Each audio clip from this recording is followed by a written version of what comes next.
স্থানীয় সময় সোমবার নিউ ইয়র্কের জাভিস সেন্টারে অনুষ্ঠিত হয় টয় ফেয়ার 2025। মেলায় অংশ নেয় বিশ্বের শীর্ষ খেলনা প্রস্তুতকারী প্রতিষ্ঠানগুলো, যাদের বেশিরভাগ খেলনাই তৈরি করা হয় চীনে। সম্প্রতি ট্রাম্প প্রশাসন চীনা পণ্যের ওপর আমদানি শুল্ক বৃদ্ধি করায় শঙ্কায় রয়েছেন খেলনা প্রস্তুতকারক প্রতিষ্ঠানগুলো। এই মেলায় খেলনা শিল্পের নেতারা শুল্ক বৃদ্ধির কারণে ভোক্তাদের জন্য খেলনার দাম বেড়ে যাওয়ার আশঙ্কা প্রকাশ করেন। তাদের মতে, অতিরিক্ত শুল্ক আরোপ করা হলে বাড়বে উৎপাদন খরচ।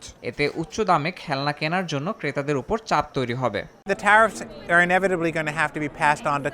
শুল্ক বৃদ্ধির প্রভাব শেষ পর্যন্ত ভোক্তাদের উপরই পড়বে, ফলে খেলনার দাম উল্লেখযোগ্যভাবে বাড়বে। এটি খেলনা কোম্পানিগুলোর পক্ষে বহন করা সম্ভব নয়। খুচরা বিক্রেতারাও এই বোঝা নিতে পারবে না। ব্যবসা চালিয়ে যেতে হলে মূল্যবৃদ্ধি মেনে নিতেই হবে।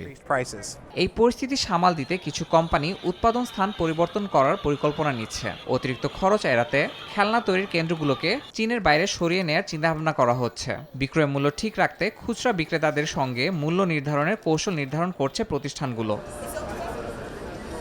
সংশ্লিষ্টরা মনে করেন, খেলনা শিশুদের মানসিক শারীরিক বিকাশে গুরুত্বপূর্ণ ভূমিকা রাখে। তাই খেলনা শিল্পকে বিশেষ বিবেচনায় রেখে শুল্ক নীতির আওতার বাইরে রাখার আহ্বান ব্যবসায়ী নেতাদের। ইয়াসিন মোহাম্মদ জিসান, সময় সংবাদ।